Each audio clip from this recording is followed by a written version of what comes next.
Hola! So, it's traditional guys. Magluluto si mama ng biko.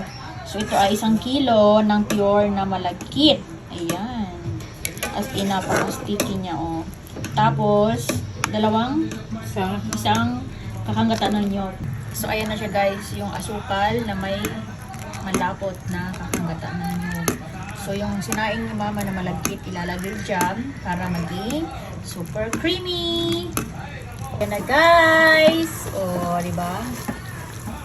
Hahalo-haluin lang yan hanggang sa maiga yung sauce. And the best part, ang putong. Ang sarap nito. Tapon. Ang tapon. Yun mo.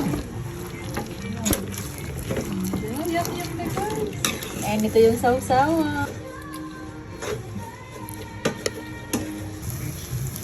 So guys, ayan na siya. Hindi siya masyadong mapula kasi yung ginamit ni mamang sugar ay wash lang. So, kung brown, medyo super brown na. Oh, diba? Ready to serve! So, ayan, ipi-plating na siya.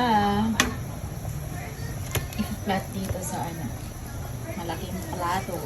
Nagluluto din ako guys ng chicken adobo.